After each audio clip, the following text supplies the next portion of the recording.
This coming Wednesday,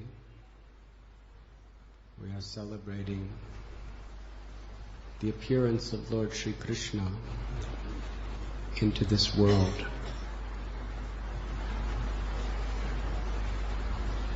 This is a world of birth and death. It is a world where there is danger at every step.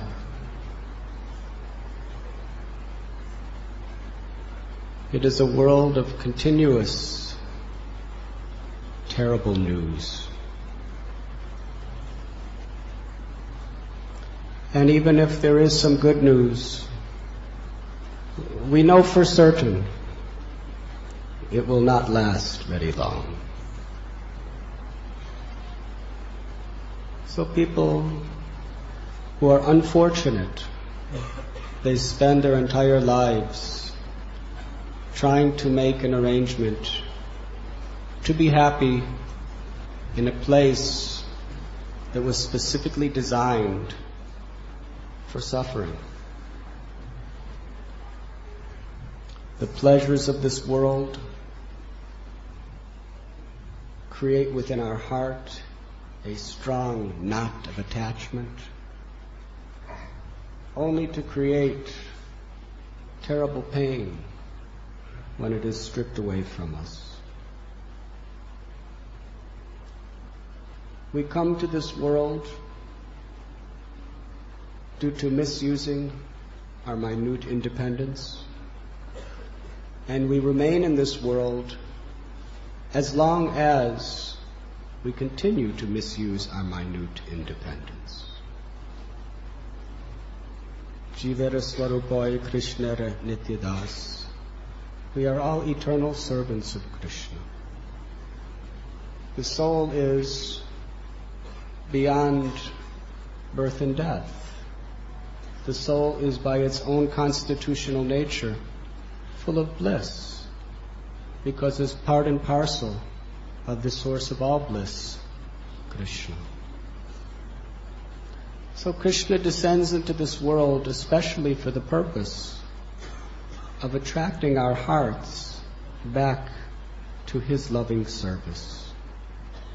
And He performs many wonderful pastimes and speaks His divine philosophy to give us an eternal object to ponder upon and remember throughout our life.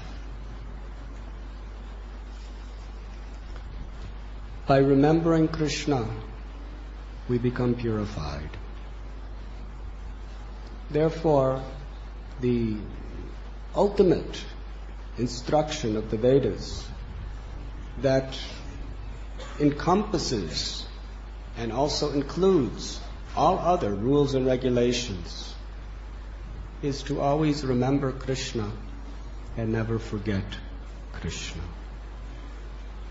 So we celebrate days like Janmashtami to install the remembrance of Krishna within our hearts. Because factually, whenever we remember Krishna with sincere devotion, He appears within our minds to slay all the demons of material ego, lust, envy, pride, anger, greed, and illusion. That is His mercy. There was a great Brahmin poet who prayed that there are those who, out of fear of material existence, they worship the Vedas, the Upanishads, the Puranas, and the Mahabharata. But I don't care for them. As for me, I worship Nanda Maharaj, because in his courtyard, the Supreme Brahman is crawling like an innocent child. This is the great treasure of Srimad Bhagavatam. It is revealing to us the transcendental pastimes of Krishna. And the most esoteric, inconceivable aspects of the divine truth, the cause of all causes, is that he is conquered by the love of his devotees. For the pleasure of his devotees, Krishna puts himself in a position where he appears to be utterly helpless and depending on them. We find this particular transcendental aspect of the absolute truth only in the Leela of Vrindavan. And Krishna brought Vrindavan of the spiritual sky to this world to demonstrate his pastimes. So this Brahmin is praying that there may be many great philosophers and scholars who are studying many Vedas. Perhaps they're performing many austerities also. But as far as I'm concerned, I want to worship that Nanda Maharaj. Because what is his power? What is his love? That the Supreme Brahman, the controller of everything, the creator, maintainer, and annihilator of all existences, is crawling as an infant child in his courtyard.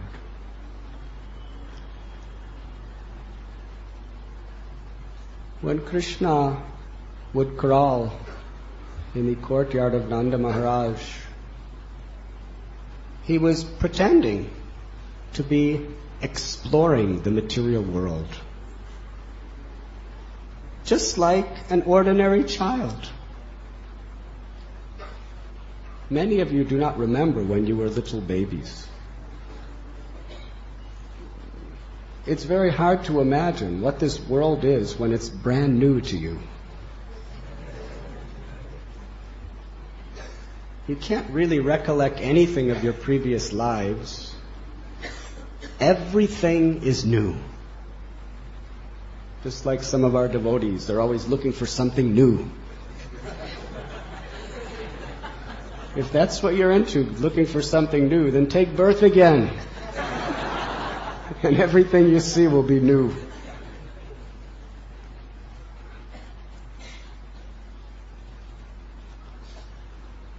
So Krishna was pretending to be crawling around the courtyard of Nanda Maharaj, learning about this material world. And he, along with his beloved brother Balaram, they would crawl through the mud of Braja. And when the gopis would see them crawling, they would resemble two beautiful serpents crawling through the mud. They would especially like to crawl through puddles of cow dung and cow urine. And Yashoda and Rohini, the mother of Krishna and Balaram, every day they would decorate their bodies with scented oils and sandalwood paste and musk and saffron. Now when their bodies would be mixed with the cow dung, the cow urine, and the mud of Braja, it looked very, very charming. When Krishna and Balaram would be crawling around, their ankle bells would be making sweet jingling sounds, charming everyone's hearts. But sometimes they would go a little distance from their mothers, and they would hear the tinkling of some other older gopis' ankle bells. And as little babies, they would mistake those older gopis to be their mother and father. So they would start to crawl, crawl, crawl, trying to get to them, following the sound of the ankle bells. And the gopi would turn around and with great happiness see these two charming children, one bluish like a monsoon rain cloud, one pure white like a fresh spring cloud, covered with mud. And the gopi would say, "Oh, there is Krishna Balaram crawling." And when they would hear the voice and see the gopi, they would understand, this is not my mother. So immediately, being fearful, they would crawl back to Mother Jashoda and Mother Rohini. Sometimes the older gopis and gopas, they would test Krishna to see how he was learning. They would say, "Gopal, point to your face." And he, with his beautiful lotus hand, would point to his face. "Point to your ear." And he would point to his ear. "Point to your nose." He would point to his nose. Now this doesn't sound very exciting to many of you. But to the gopis, this was 100 billion times more exciting than the best American Academy Award-winning motion picture.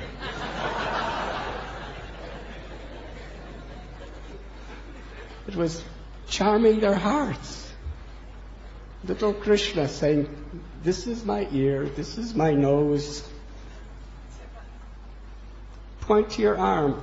This is my arm. Point to your teeth."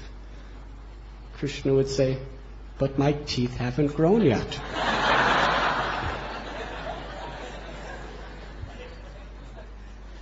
They would ask, "Who is your mother, Krishna? Who is your father?"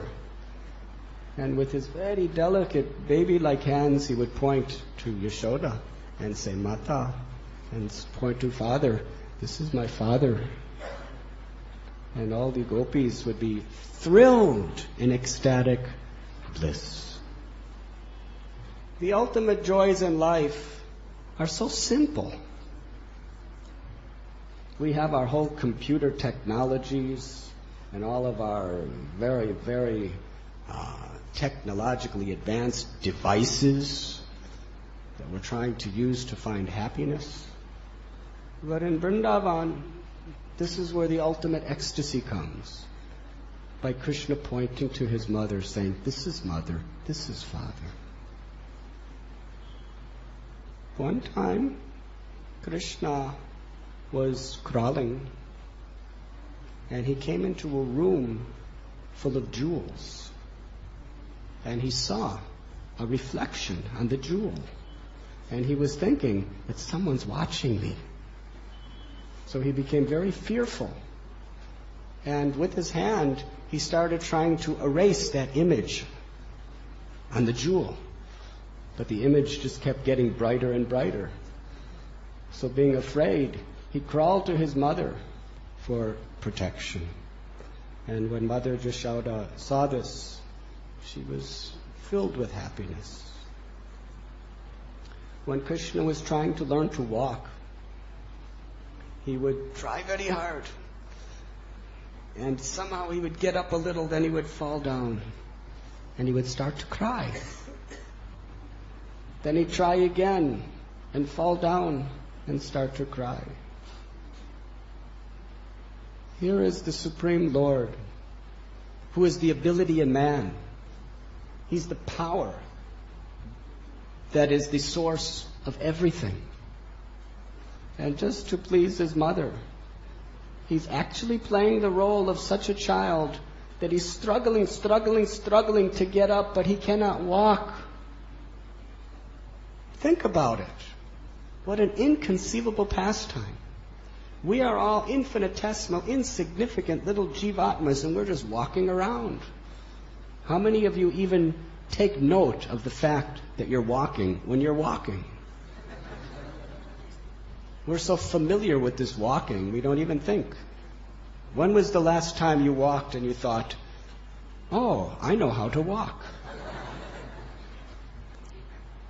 But here is the Supreme Brahman. He can't walk. He's trying, but he can't. So Yashoda Mai took her finger And Krishna grabbed onto that finger, very much took shelter of her finger. And she lifted him up, and she started walking along with Krishna. And he actually began to walk due to not letting go of the finger of his mother. But as soon as she took away the finger, Krishna fell down. Shri Krishna Bhagavan ki. Sometimes Yashoda Mai would dress Krishna in very, very fine clothes. But being a little baby cowherd boy, he didn't like these fine clothes. He would take them off in anger and throw them away. Another time, Yashoda Mai, she was dressed in beautiful jewels. And Krishna crawled up to her and started snatching those jewels from her and trying to place them on his own body. But for the pleasure of the gopis, he placed each jewel in the wrong place. One gopi, older gopi, she said to Gopal that if you dance for me, I will give you very fresh, sweet butter to eat. So Krishna, who couldn't walk with his legs yet, he started moving his arms and dancing very, very sweetly. And all the gopis began to laugh with great pleasure. Krishna becomes a dancing doll, like a dancing puppet, under the control of the love of his devotees. One time, Krishna started crying. Gopis said, "Please stop crying. We will give you butter, we will give you yogurt, we will give you milk, whatever you like, but stop crying. What do you want?" And he pointed to the moon, the full moon in the sky. He said, "I want that very, very concentrated condensed milk."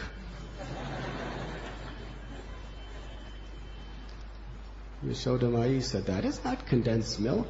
That is the moon." "What is the moon?" She said, "It is Rajahamsa. It's like a big swan that's crossing the sky every evening." He said, "Well, I want to play with that swan." Yashoda Mai said, "No, actually it's not a swan. It is Chandra." "Well, who is Chandra, Mother?" "Chandra means the moon." "Where does the moon come from?" She said, "It came out of the ocean of milk." I said, "Oh, there's an ocean of milk?" "Yes." "How many cows did it take to fill the ocean of milk?" She said, No, it wasn't. The ocean of milk is not from cows. It was made by Bhagavan, the Supreme Lord. At one time, the demons and the demigods, they churned this ocean of milk. Oh, and then what happened?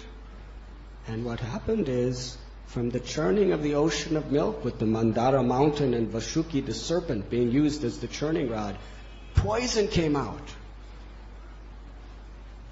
"I thought only snakes have poison."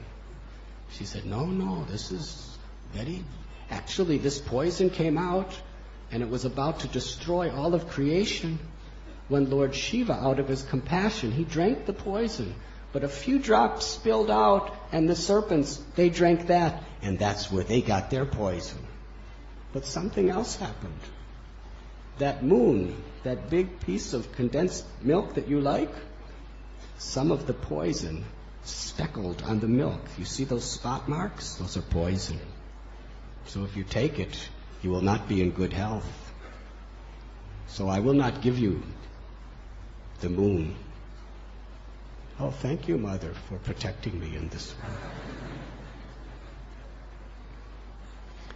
way." Yashoda Mai was always in anxiety, along with Rohini Devi, because they were always fearful of the welfare of their children. They were crawling around Vrindavan and they were fearful that the horned cows and bulls may harm them. There was also so many fires that the Brijabasis would cook, and there's also little forest fires going on. They may crawl into the fire. And there were animals, sun animals with claws and teeth like monkeys, might bite them. And there's dogs and cats and thorns on the ground and various stones that may cut their very, very delicate, gentle bodies. Yashoda Mai and Rohini Mai, when they were performing their household duties, they were always in fear and anxiety for the protection of Krishna. And the Srimad Bhagavatam describes that what they were actually experiencing was the divine spiritual ecstasy of distress. Hare Krishna.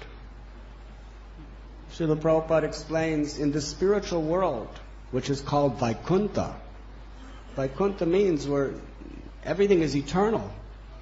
And because everything is eternal, there's no anxieties. This material world is called Kunta, the place of anxieties. But yet, in Goloka Vrindavan, which is the highest planet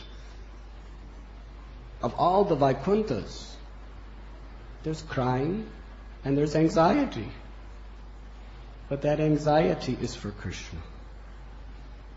And therefore that anxiety only increases the intensity of our service attitude of love toward Krishna. Therefore it brings about ecstasy. Srila Prabhupada liked to see his devotees in anxiety.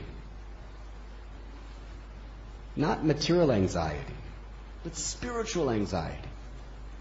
We're in material anxiety due to hankering for what we don't have and lamenting for what we may lose or what we have lost. And this whole world is full of hankering and lamenting. So many expectations that we just can't meet or others cannot meet. Practically throughout our life, it's just one anxiety over another. But in Krishna consciousness, we dovetail this propensity in an eternal spiritual form. We're anxiety to serve Krishna. Just like in Vrindavan. Vrindavan is the place where since time immemorial people have gone to perform bhajan. So Prabhupada wanted to build a temple of Sri Krishna Balaramji in Vrindavan. At one sannyasi, he was helping to oversee the construction. And you know how construction people are here in India. At every moment, these people were trying to somehow or other cheat us for some rupees. So he was always in anxiety. And he wrote to Prabhupada and said, Prabhupada, I'm in so much anxiety day and night trying to build this temple. I think maybe I should just go under a tree on the bank of the Jamuna and just chant and read the scriptures and be happy. Prabhupada told him, work now, samadhi later. He said, your ecstasy is in your anxiety. Because that's what best serves Krishna. A real devotee doesn't want to enjoy spiritual life. He wants to be enjoyed by Krishna. If Krishna is more pleased by our accepting anxieties in his service, then we should be willing to accept unlimited anxieties. But if we give up those anxieties for our own happiness, the most you can get is some temporary material so-called peace, which will soon be disturbed by Krishna's own divine potencies called Maya. Hare Krishna.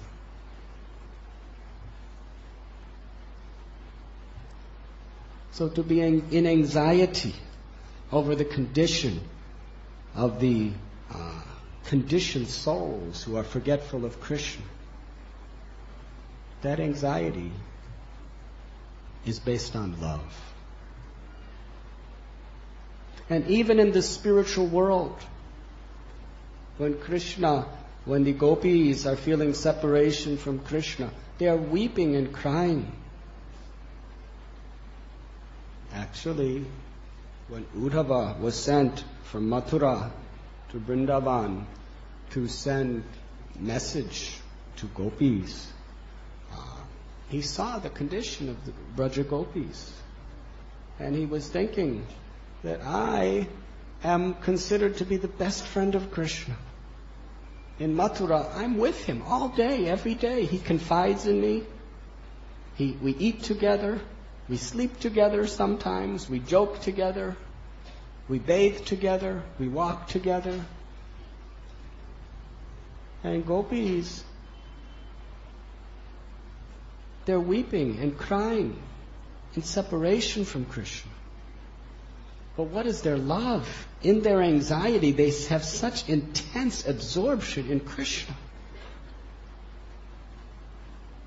that Krishna sent me to this place just to show me what love actually is.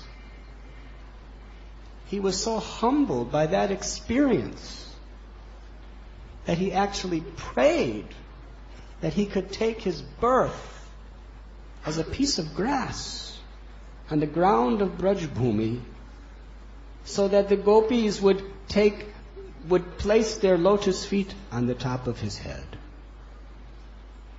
Because Uddhava, being a prince of the Yadu dynasty, if he were to take the dust from gopis' feet on his head, they would be very embarrassed. They were just simple cowherd girls. So we find in the spiritual realm great anxiety for Krishna. Anxiety to please Krishna. And that is ecstasy. And we can attain that position by purifying ourselves through accepting anxieties in the service of the Lord in this world. And thus absorbing our consciousness in selflessly fulfilling the desire of Krishna.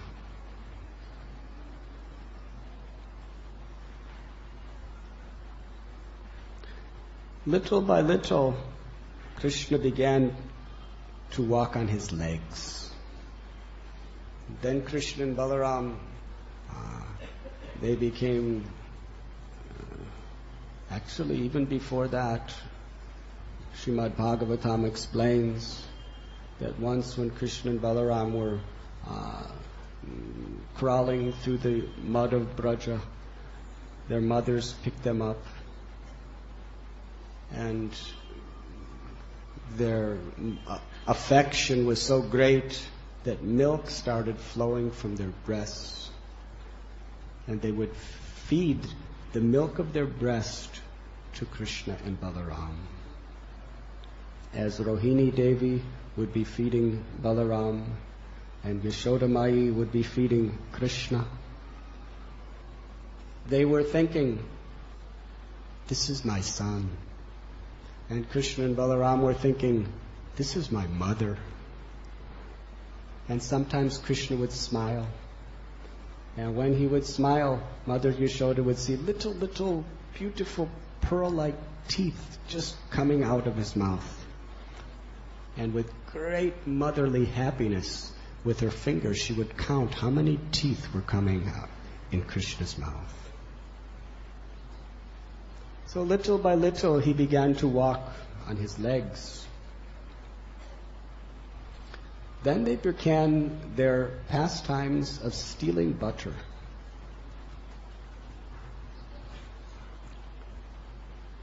People wonder if the codes of religion teach morality.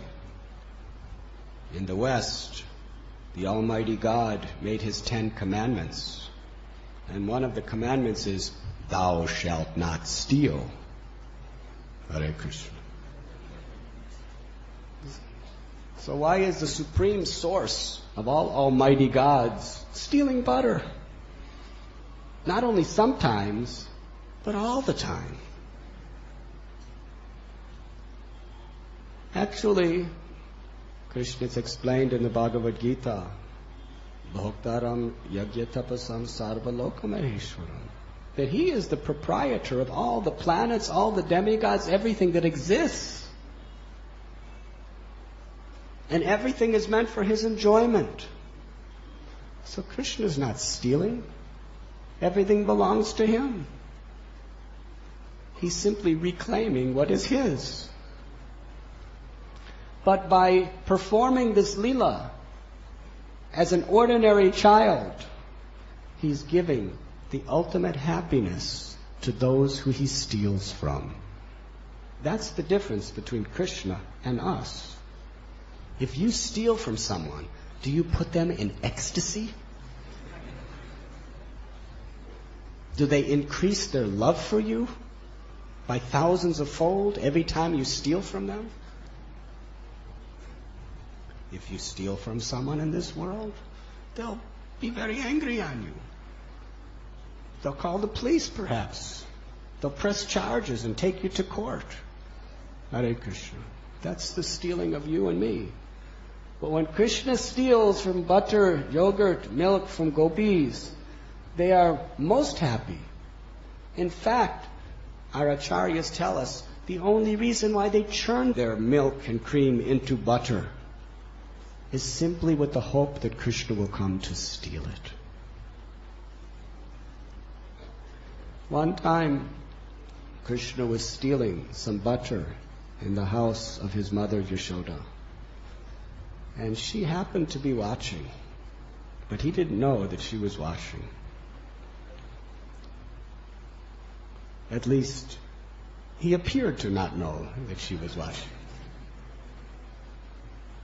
So there happened to be a jeweled pillar, and he saw the reflection of himself on that jeweled pillar, and he thought, somebody's watching me. He said to his own reflection, my dear brother, please don't tell on me. Actually, if you don't tell on me for what I'm doing, I will share the butter with you. We will eat it together and enjoy. And then Mother Yashoda could not resist coming in. And Krishna, when he saw Yashoda, he had already stolen so much butter. He said, actually, I didn't do it. And he pointed to the reflection in the jewel. He said, he did it. And I saw him stealing the butter, Mataji. I said, this is not right. You cannot steal my mother's butter. But he just stole it anyway. But I was so angry, I scolded and chastised him, Mother, honestly.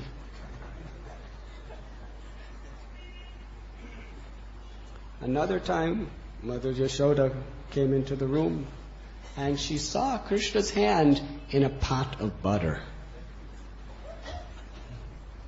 And Gopal said, Mataji, I burned my hand. And to relieve the pain, I'm soaking it in this butter. I think I burned it because of this very, very bright, shimmering bracelet you put on my wrist. So Mother Yashoda took out his hand, which was full of butter, and she looked at it with great love and affection. And she said, oh, it is true, you did burn your hand. I will take off your neck, your bracelet. And she kissed his hand with great motherly affection to encourage him. The ladies of Vrindavan, they took ultimate happiness in seeing the pastimes of Krishna.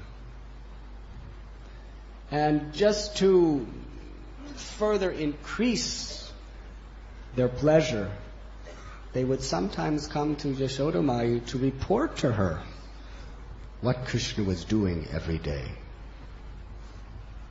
Because devotees, it is their life and soul to speak about topics of Krishna. Machchita madgata prana bodhyanta parasparam khatyantaschamam nityam tushyanti charamanti cha. That my pure devotees, their lives are completely surrendered unto me. They derive great satisfaction and bliss, enlightening one another and conversing about me.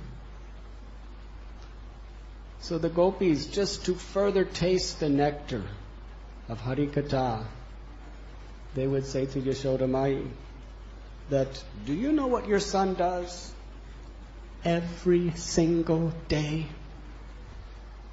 He's so naughty that he goes to our Goshala with Balaram and his friends and release the calves.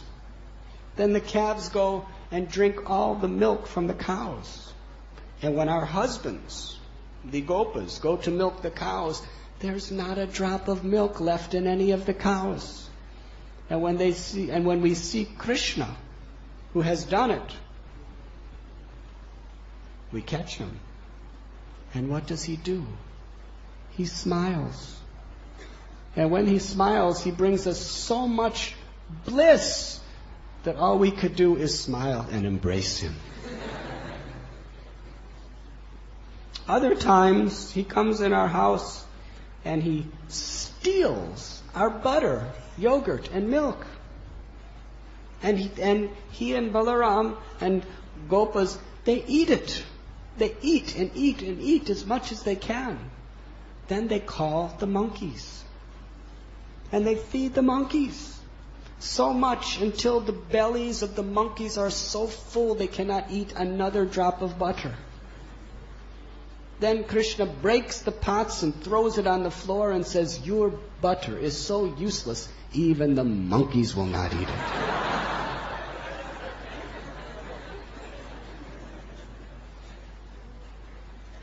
But that's not all they do. If they see that our little babies are sleeping, they will pinch them and make them cry, then they will run away. Sometimes we put our butter hanging from ropes from the rafters of the ceiling. Prabhupada explains that traditionally this was the custom. In case of some emergency, you always have a stock of milk products, so you keep it hanging from your ceiling. But how would Krishna get up to that pot of butter on the ceiling? The gopis explained to Yashoda Mai that they would get tables and they would get grinding mortars and they would just pile everything up to make like a ladder. Then they would crawl up as high as they could. And if still they couldn't reach it, they would take a stick and they would poke holes into the pot until all the butter would fall down and they would catch it and eat it with great happiness. Sometimes, when it's very dark and there's no light, these two boys, Krishna and Balaram, come into that room, and due to the effulgent jewels that you decorate their beautiful bodies with, the whole room lights up so they can find the butter very easily and steal it and eat it. Yashoda Mai said, oh, if that is the case, then I will take off their jewels. No, please do not take off their jewels. No need. Because actually these boys, they have such an effulgence in their bodies, they could light up everything even without their jewels. But let me tell you something else they do. When they're doing this pastime of stealing our butter, sometimes the gopas catch them and say, you are a thief. And Krishna would say with great anger, he said, no, you are a thief. Hare Krishna. Sometimes if they cannot find our butter and yogurt, because we hide it so nicely, they go to a very neat and clean part of our house and pass urine and stool. And now they are sitting there. Look at him. He's sitting just like a good boy who's so well behaved. And as the gopis were speaking in this way, Yashodamai looked at Krishna, and his eyes were moving about in great fear. Seeing the beauty of her son, Mother Yashoda would simply smile and embrace him and give him the milk from her breast. One day, Krishna and Balarama and their friends were playing. At the end of the day, they came home, and Balaram and his friends declared to Yashodamai that today Gopal was sitting in a solitary place eating dirt. Yashodamai was very much concerned. What will happen to his health if he's eating dirt? Krishna, our house is full of so many sweetmeats. We're providing all the best of everything for you. Why? Why are you eating dirt? Krishna said, no, my Mataji, I have not eaten dirt. They are liars. They have become angry upon us in our games, and now they are speaking these lies against me. I never ate dirt. And if you don't believe me, then you look in my mouth and you see if there is dirt. Yashodamai, she said, oh, open your mouth, let me see what is inside. So he opened his little mouth, that beautiful lotus mouth of child Gopal. She cast her glance into. And what did she see? She saw the entire universal creation. She saw all the planets, the demigods. She saw all living entities, moving and unmoving. She saw mountains and oceans. She saw the entire aggregate of gross and subtle elements and how they were being activated by the three modes of material nature and the time factor. Within this universal creation that she saw in the small mouth of her child, she also saw the whole of Vrindavan, and even herself looking in the mouth of Krishna. Upon seeing this, she became very philosophical. She was wondering, is this a dream? Is this a reality? What am I seeing? This is the mouth of my child. This is not an ordinary child. I have been thinking that he's my child. This is my illusion. With folded palms, she began to offer prayers to the Supreme Personality of Godhead. That under gross illusion, I'm thinking that this is my child. And I'm thinking that Nanda Maharaj is my husband. And because he's my husband and he's the king of Braja, I'm thinking that all the wealth and all the possessions that we have are mine. But actually nothing is mine. She entered into a state of philosophical realization and total detachment. Very elevated state. But Krishna did not like this. So, through the beauty of his charming smile, he completely covered everything that Yashodamai had just seen. She forgot about it all in an instant. Just like when you have a dream and you wake up, you just forget that dream. And all she saw was the little child Krishna sitting before her. and her motherly affection grew so much that her breast became full, dripping with milk. And she kissed child Krishna and fed him the milk from her breast. So this is Vrindavan, where the almighty power of the absolute truth is forgotten due to the intensity and simplicity of pure unconditional love. Sri Chaitanya Mahaprabhu came to this world in the age of Kali Yuga to broadcast this message,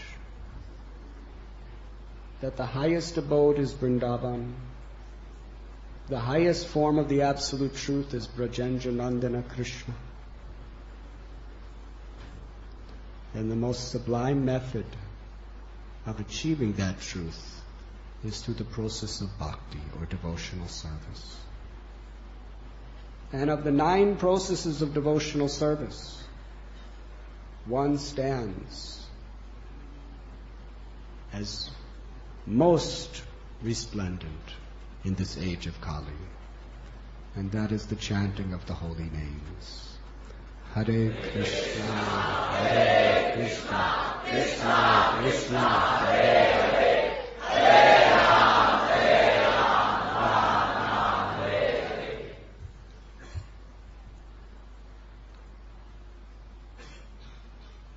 The holy name of Krishna is Krishna. We were speaking yesterday about a beautiful statement that Prabhupada made to one of his disciples. One of his sannyasi disciples, I believe, was giving a class on Prabhupada's order. And Prabhupada was sitting there listening to his class. O great pundits of Radha Gopinath Temple, how would you like to give a class in the presence of Srila Prabhupada? Hare Krishna.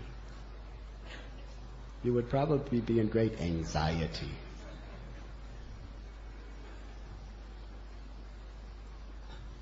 Why? Because if you say one thing that is even slightly departing from perfect Siddhanta, he will be there to say, ah? So this devotee said that Krishna is in the deity. Prabhupada said, oh? Which part of the deity is Krishna in? Now, if anybody else asked that question, I'm sure he would give so many answers. He's given every part of the deity. But when Prabhupada asked it, the person became blank and silent.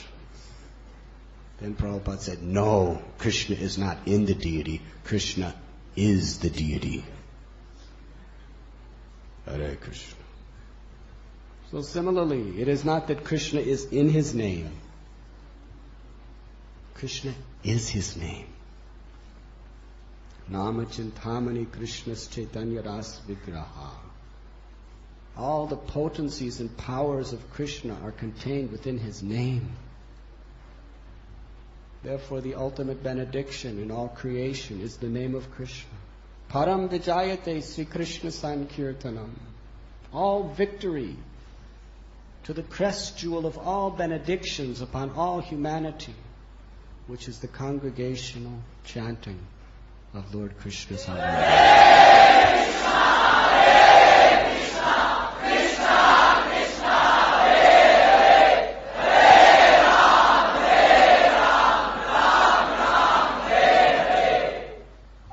And especially the loud chanting of the holy name in kirtan not only delivers oneself, but spreads the mercy of Krishna throughout the entire universal creation.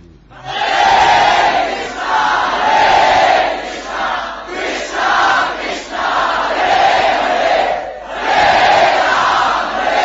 Ram, Ram Ram, Hare Hare. Yes, simply by learning how to offenselessly and sincerely chant the holy name of Krishna, all the sins of our heart are cleansed. And all the reactions of all our past sins, which take the form of desires and attachments, are cleansed from our heart. We should know that all of our material desires are reactions to our past sins. And from the transcendental perspective, even pious activity is criminal. Hare Krishna. Anything that is not done in devotional service to the Lord is criminal.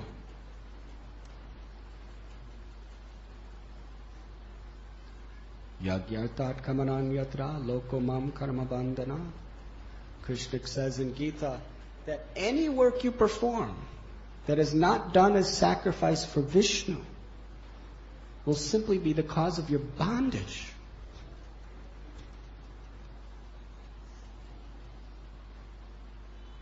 How many desires, how many attachments do we have stored within our consciousness? It's unlimited, countless. But yet, by even once chanting Krishna's name, without offense, all of those sins and all of the reactions of all of our material desires are cleansed. That is the power of the chanting of the holy names. Therefore, there is no more auspicious activity in all of creation than the chanting of this Sankirtan movement.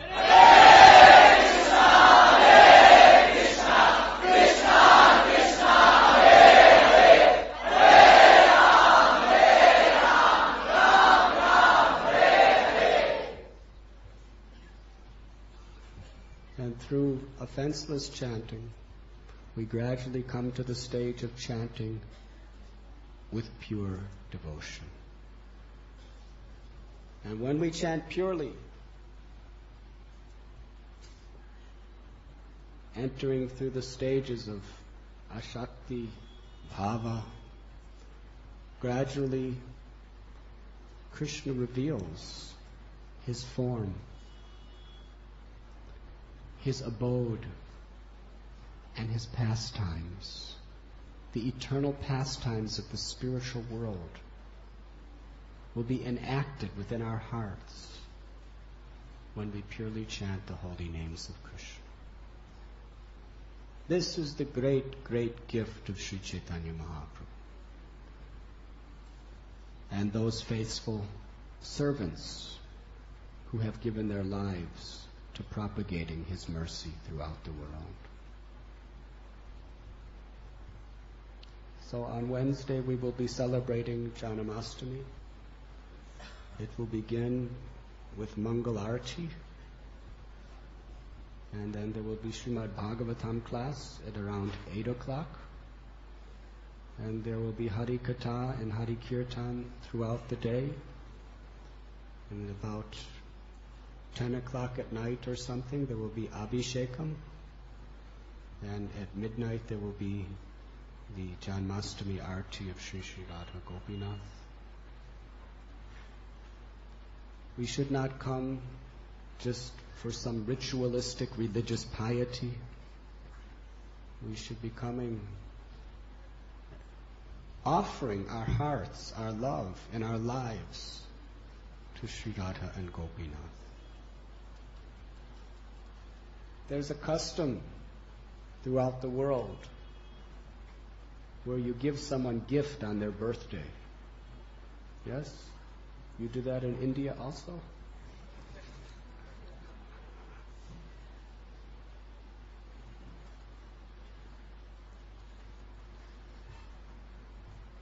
When I was a little boy, we lived in a simple house in a simple neighborhood. But my mother was very famous because she would organize the best birthday parties for their little children. And everyone would play and do all sorts. She would make all nice arrangements. And then everyone would give gifts. And we'd be so happy to get gifts. Hare Krishna. But in the Vedic culture, it's the opposite. When it was Krishna's birthday, Yashoda Mai told Rohini Devi that please call Krishna and Balaram, they're playing. And Rohini Mai would go and say, Krishna Balaramji, come. Yashoda's calling, lunch is ready, Nanda Maharaj is waiting for you. But they were so absorbed in their playing that they ignored her. So Mother Yashoda herself had to come and say, what do you think you are, street boys? You're all dirty. Look, your friends are so nice and clean. You must be so hungry. You haven't eaten for so many hours. Come home. Nanda Maharaj is waiting for you. He will not take until you take. Come home. And she would bring them home. And besides, today is your birthday, Krishna. So she decorated him very nicely. And to give him blessings, Yashoda Mai would have Krishna giving in charity to the Brahmins. Giving cows, giving cloth, giving grains. Because the best gift that you can receive is the blessing of great souls. And the way you receive the blessing of great souls is not by taking from them, but by serving them.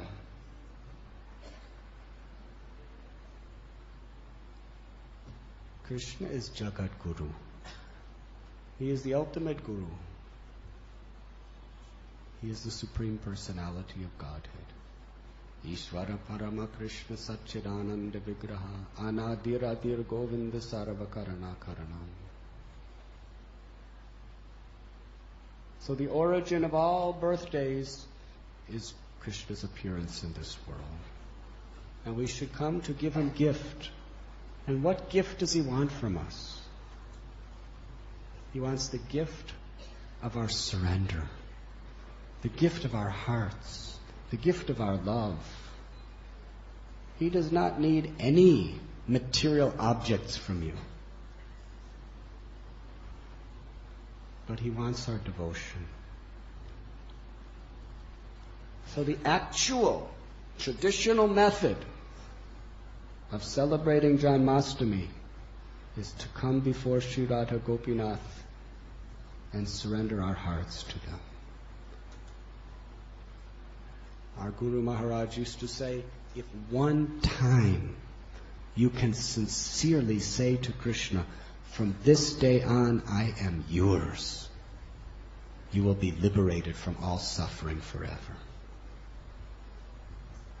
It is not so easy to say that sincerely and mean it. But we should pray. We should pray that by the satsang of sadhus, by performing our nam bhajan, our chanting of the holy names, by hearing Hari Katha, by doing humble menial services for the pleasure of Krishna and his devotees, that someday, that day will be mine when I can say to Krishna honestly that I am yours.